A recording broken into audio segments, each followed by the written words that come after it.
जनपद के आप सभी मतदाता बहनों और भाइयों का इस पावन धरा को नमन करते हुए आप सबका मैं हृदय से अभिनंदन करता हूं, स्वागत करता हूं। आप सब जानते हैं कि लोकसभा चुनाव के 5 चरण संपन्न हो चुके हैं और छठे चरण में आप सभी को अपने मताधिकार का उपयोग 25 मई को करना है। बहनों और भाइयों, पूरे देश के अंदर 11 राज्यों में मुझे जाने का अवसर प्राप्त हुआ है और मैं कह सकता हूं पूरे देश के अंदर लोगों के मन में एक ही स्वर और एक ही नारा गूंज रहा है।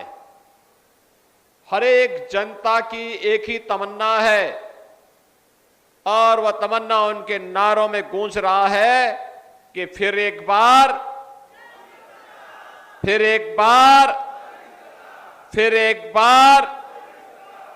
और अब की बार 400 पार। जब 400 पार की बात जनता जनार्दन के मुंह से निकलती है तो समाजवादी पार्टी और कांग्रेस का जो ये इंडी गठबंधन है, इन सबको चक्कर आने लगता है। ये लोग घबरा जाते हैं कि 400 पार का लक्ष्य कैसे पूरा होना है। बहनों और भाइयों, जनता जनार्दन इसका भी जवाब दे देती है। जनता ही इनको बता देती है कि जो राम को लाए हैं हम उनको, और ये लोग ठहरे समाजवादी पार्टी और कांग्रेस का जो गठबंधन है, ये जो ठहरे राम विरोधी, इन लोगों को ये राम के तो विरोधी हैं ही, लेकिन वोट के लिए ये देश का विरोध भी कर रहे हैं, गरीब का विरोध कर रहे हैं, अनुसूचित जाति, जनजाति, पिछड़ी जाति के लोगों के हकों पर सेंधमारी करने का कुत्सित प्रयास कर रहे हैं। इनके द्वारा जो षड्यंत्र होने जा रहा है उसके प्रति आगाह करने के लिए आज मैं आपके बीच में यहां पर उपस्थित हुआ हूं। बहनों और भाइयों, पूरे देश के अंदर हमने एक नए भारत का दर्शन किया है। आज जो परिवर्तन हम सबको नजर आ रहा है, ये मोदी जी के परिश्रम का, उनके विजन का, उनके मिशन का परिणाम है। दुनिया के अंदर हम सब भारतवासियों का सम्मान बढ़ा है, भारत की सीमाएं सुरक्षित हुई हैं, भारत के अंदर आज आतंकवाद और नक्सलवाद के बारे में उनकी गतिविधियों की अनैतिक और राष्ट्र विरोधी गतिविधियों को कोई प्रश्रय नहीं दे सकता, और जो भी प्रश्रय देगा तो उसे मालूम है कि उसके लिए लेने के देने पड़ जाएंगे। याद करिए, कांग्रेस और समाजवादी पार्टी की जब सरकारें थी, सुबह की शुरुआत होती थी एक घोटाले से और सायकाल आते आते आतंकी वारदात की खबरें आती हुई हम सबको दिखाई देती थी। बहनों और भाइयों, ये जो सरकारों की, उस समय की सरकारों का नकारापन था, उसका भुक्तभोगी जनता जनार्दन को बनना पड़ता था। आज की स्थिति आप सबके सामने है। आज तो आतंकवाद और नक्सलवाद पर नकेल कसा गया। अब तो मैं कहता हूं, पटाखा भी जोर से फट जाए तो पाकिस्तान सफाई देता है कि मेरा हाथ नहीं है, क्योंकि इसे मालूम है ये नया भारत है। ये नया भारत किसी को छेड़ता नहीं है, लेकिन कोई छेड़ता है तो उसको छोड़ता भी नहीं है, और इसीलिए पाकिस्तान सफाई देते हुए फिरता है। बहनों और भाइयों, विकास के बड़े बड़े कार्य हाईवे के रूप में, रेलवे के रूप में, मेट्रो के रूप में, एक्सप्रेसवे के रूप में, one district one medical college के रूप में, IIT, IIM, AIIMS, triple IT, NIT और वर्ल्ड क्लास यूनिवर्सिटी के रूप में तो देखने को मिल ही रहा है। हर घर नल के रूप में भी, हर घर में नल और हर नल में जल जैसी योजनाओं के माध्यम से भी उसका लाभ आज जनता जनार्दन को मिलता हुआ दिखाई दे रहा है। बहनों और भाइयों, ये जो लाभ है, यह लाभ इस बात को बताता है कि भारतीय जनता पार्टी के द्वारा मोदी जी के नेतृत्व में जो परिवर्तन लाया गया है, पूरे देश के अंदर बनाया गया है, उसका लाभ लाने का प्रयास हुआ है। और यही नहीं, याद करिए, ये समाजवादी पार्टी की प्रदेश में सरकार थी, केंद्र में कांग्रेस की सरकार थी।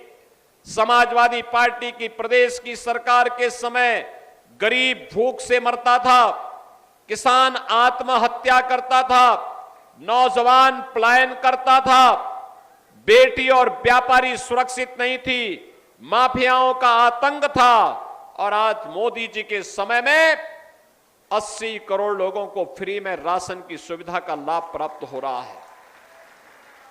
ये नया भारत है। हर गरीब को 5 लाख रुपए की आयुष्मान भारत का कार्ड प्राप्त हो गया है। वह कहीं भी जाकर के अपना उपचार करा सकता है। 60 करोड़ लोगों को यह सुविधा देश के अंदर प्राप्त हो रही है। याद करिए, गरीबों का पहला सरकार से कोई पैसा आता था, वह पेंशन का हो या कोई मुआवजा हो या कोई अन्य किसी प्रकार का कंपनसेशन, आप याद करिए, पहले उसमें कमीशन खोरी होती थी। मोदी जी ने जनधन अकाउंट खोल दिए, आज पैसा सीधे आपके अकाउंट में जाता है, कोई मीडिएटर नहीं होता है, कोई मध्यस्थ आपका पैसा मार नहीं सकता है। यह भी हम सबको देखने को मिलता है। किसान को किसान सम्मान निधि का लाभ प्राप्त हो रहा है। 12 करोड़ किसान देश के अंदर किसान सम्मान निधि का लाभ प्राप्त कर रहे हैं। 12 करोड़ गरीबों के घर में शौचालय बन गए हैं। 10 करोड़ गरीबों को उज्ज्वला योजना का कनेक्शन मिल गया है। और मोदी जी ने कहा है कि 70 वर्ष से ऊपर का जो भी बुजुर्ग होगा उसको हम 5 लाख रुपए प्रतिवर्ष उपचार के लिए आयुष्मान भारत के कार्ड की सुविधा उपलब्ध करवाएंगे। राशन की सुविधा अनवरत जारी रहेगी। किसान सम्मान निधि का लाभ भी लोगों को मिलता रहेगा। और 4 करोड़ गरीबों के मकान बन गए हैं। बाकी जितने बचे हैं इन सबको भी एक एक आवास अगले 5 वर्ष के अंदर उपलब्ध करवाने का काम करेंगे। बहनों और भाइयों, आपने देखा होगा यहां सम्मान भी है, सुरक्षा भी है, विकास भी है, गरीब कल्याण भी है। और थारू जनजाति से जुड़े हुए क्षेत्रों में तो हम लोगों ने पहले ही यहां मकान की सुविधा लोगों को उपलब्ध करवाने का काम किया है। जो बचेंगे उनको भी हम अगले 2-3 वर्ष के अंदर मकान दिलाने का काम करेंगे। आज थारू संस्कृति को पुनर्जीवित करने के लिए यहां पे हम लोगों ने एक म्यूजियम भी बनाया है। म्यूजियम के माध्यम से भी यहां को एक नई पहचान दिलाने का काम हो रहा है। बहनों और भाइयों, विकास के लिए पहले इन क्षेत्रों में आना अत्यंत दूभर था, आज बेहतर सड़क बनी है। आज आने के लिए बिजली सड़क है तो बिजली भी है। पहले लोग गड्ढों का पानी और तालाब का पानी पीते थे, आज पाइप पेयजल की स्कीम लागू हो रही है। हर घर तक नल पहुंचाया जा रहा है और नल से शुद्ध जल उपलब्ध करवाने का काम भी उपलब्ध करने का प्रयास हो रहा है। बहनों और भाइयों, आप याद करिए बलरामपुर जिले में लोग बोलते थे यहां विकास कभी नहीं होगा। मुझे कभी देवीपाटन मंदिर में आना होता था, मैं देख के ताजुब करता था कि अगर मैं गोरखपुर से चलता था तो भी मुझे 6 घंटे लगते थे। गोंडा से आता था तो गोंडा के रास्ते भी मुझे गोरखपुर से आना होता था तो भी बहनों और भाइयों मुझे 8 घंटे लगते थे। और अगर गोंडा में ट्रेन पे आ गया तब भी मुझे 4 घंटे देवीपाटन पहुंचने में लगते थे। आज के दिन पर मात्र 45 मिनट में मैं गोंडा से देवीपाटन मंदिर में आ जाता हूं। आज के दिन में गोरखपुर से मुझे मात्र 2.5 घंटे देवपाटन मंदिर आने में लगते हैं, सड़कें अच्छी बन गई हैं। अब तो मां पाटेश्वरी के नाम पर बलरामपुर जिले में विश्वविद्यालय के निर्माण का कार्य भी आगे बढ़ चुका है। सरदेव अटल बिहारी वाजपेयी जी के नाम पे हम विश्वविद्यालय का निर्माण भी आपके जनपद में कर रहे हैं। अब मेडिकल कॉलेज के साथ मेडिकल कॉलेज, विश्वविद्यालय, बड़े बड़े संस्थान आज आपके इस जिले में यहां की विकास को आगे बढ़ाने का काम कर रहे हैं। समाजवादी पार्टी की सरकार के समय देश के सबसे पिछड़े जनपदों में बलरामपुर माना जाता था। आज देश के अग्रणी जनपदों में बलरामपुर का नाम भी लिखा जा रहा है। बहनों और भाइयों, ये तो भारतीय जनता पार्टी की विकास की गाथा है, लेकिन साथ साथ ये समाजवादी पार्टी और कांग्रेस का गठबंधन देखो क्या कर रहे हैं।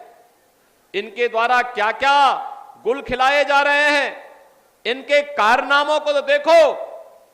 अभी इन्होंने कहा है, जब इनसे पूछा गया कि क्या आपकी जनता के लिए योजना है, तो इन्होंने कहा कि हम एक झटके में गरीबी हटाएंगे। कहा कैसे हटाएंगे? कहा जनता की संपत्ति का सर्वे कराएंगे और सर्वे करा करके जो बाप दादों की कमाई की संपत्ति होगी उस पर विरासत टैक्स लगाएंगे। विरासत टैक्स का मतलब उसमें से आधी प्रॉपर्टी ये लोग ले लेंगे और लेकर के फिर घुसपैठियों को, बांग्लादेशी घुसपैठी, पाकिस्तानी घुसपैठी होगा और किसी और देश से कोई घुसपैठी मुसलमान आया होगा, उसको ये लोग बांटने का काम करेंगे। लेकिन चिंता की बात नहीं, भारतीय जनता पार्टी इनके मंसूबों को पूरा नहीं होने देगी। बहनों और भाइयों, ये समाजवादी पार्टी के लोगों को पता नहीं क्या हो गया, कांग्रेस के लोगों को पता नहीं क्या हो गया है। इनका ये विरासत टैक्स औरंगजेब का जजिया कर है। औरंगजेब का नाम आपने सुना होगा, मुगल काल का सबसे क्रूर बादशाह माना जाता है।